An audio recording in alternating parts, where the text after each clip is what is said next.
अस्सलाम वालेकुम दोस्तों, मेरा नाम अलियसन है और आज की वीडियो का आगाज करते हैं। दोस्तों, जैसा कि आपको मालूम है कि हमारा पाकिस्तान बहुत ही कमाल का मुल्क है। ये कमाल का क्यों मुल्क है? क्योंकि यहाँ पर बहुत से जुगाड़ी लोग हैं और हर रोज हमारे मुल्क में नए नए जुगाड़ देखने को मिलते हैं और कभी कभी यहाँ पर ऐसे ऐसे जुगाड़ देखने को मिलते हैं जिनको देखकर हमारी हंसी नहीं रुकती। आज की इस वीडियो में हम आपको कुछ ऐसे ही फनी जुगाड़ दिखाने जा रहे हैं जिनको देखकर आपकी भी हंसी नहीं रुकेगी। तो वीडियो शुरू करने से पहले हमारे यूट्यूब चैनल को सब्सक्राइब कर दें, हमें फेसबुक पे फॉलो कर दें और इंस्टाग्राम पर भी फॉलो कर दें। दोस्तों, गाड़ी पर बैठते हुए हमें छोटे बच्चों का भी ख्याल रखना पड़ता है कि कहीं पर वो गिर ना पड़े और इसी चीज को देखते हुए इस मैडम ने ये जुगाड़ लगाया है। मतलब अपने स्कूटर पर एक कुर्सी रख दी और उस कुर्सी पर अपने बच्चे को ही बिठा दिया। वाकई मान गए, पाकिस्तान की औरतों को हमें मानना ही पड़ेगा।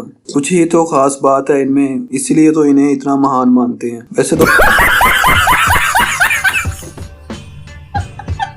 वैसे दोस्तों, गाड़ी चलाते हुए सबसे ज्यादा इम्पोर्टेंट चीज हेलमेट होती है, क्योंकि अगर हेलमेट ना हो तो सीधा चलान हो जाता है और अगर चलान से भी बच जाएं तो एक्सीडेंट हो जाता है, जिससे कि हम सीधे खुदा की तरफ पहुंच जाते हैं। लेकिन बहुत से लोग इतने गरीब होते हैं कि वो हेलमेट ही नहीं खरीद सकते, जिसका चलता फिरता सबूत आपके सामने ये चचा है। अब इनके पास इतने पैसे नहीं थे कि ये हेलमेट खरीद सके, इसलिए इसने ये जुगाड़ कर दिया, यानी कि उसने घर में ही हेलमेट बना दिया। वाकई ही चाचा को मान के चाचा ने बुढ़ापे में मौज करा दी। दोस्तों, गर्मियों में पंखे को तेज स्पीड करके और आराम से सो जाएं तो ये बात ही कुछ अलग होती है, लेकिन जब उस बिजली के बिल के पैसे आते हैं तो सबके पसीने छूट जाते हैं। और इसी चीज को मद्देनजर रखते हुए इस आदमी ने ये जुगाड़ कर दिया, यानी कि घर के सारे पंखों को एक पंखे के साथ कनेक्ट कर दिया। वाह भाई, मान गए। लेकिन जब भी कोई इस घर में आएगा तो सबसे पहले इस जुगाड़ू को यही कहेगा कि भाई आप पहले आटा चक्की चलाते थे, क्योंकि इतने ज्यादा पंखे तो वहीं पर होते हैं। वैसे जब हम कभी भी प्याज काटते हैं तो हमारे आंखों में ऐसे आंसू आते हैं जैसे कि हमने कोई गुनाह किया हो और हमें उसका दुख हो रहा हो। लेकिन इस चीज से बचने के लिए हमारे एक आदमी ने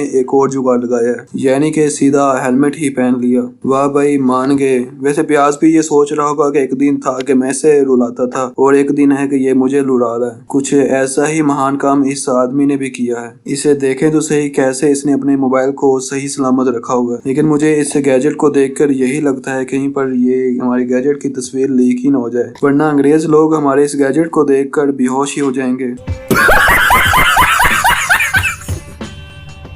दोस्तों, आपको हमारी ये वीडियो कैसी लगी है? अगर अच्छी लगी है तो हाँ हाँ करने के साथ साथ इस वीडियो को लाइक भी कर दें और अगर अभी तक हमारे इस चैनल को सब्सक्राइब नहीं किया हुआ तो हमारे YouTube चैनल को सब्सक्राइब कर दें, ताकि हम आपको इसी तरह की मजेदार वीडियोस दिखाते रहें। तो मुझे उम्मीद है कि आपने मेरे YouTube चैनल को सब्सक्राइब भी कर दिया होगा और अपने फ्रेंड्स के साथ शेयर भी कर दिया होगा। तो तब तक आप अपने दुकानदारों का ख्याल रखें कि कहीं वो आपको महंगा सौदा ही ना दे रहे हो। तो अल्लाह हाफिज, टेक केयर, बाय बाय।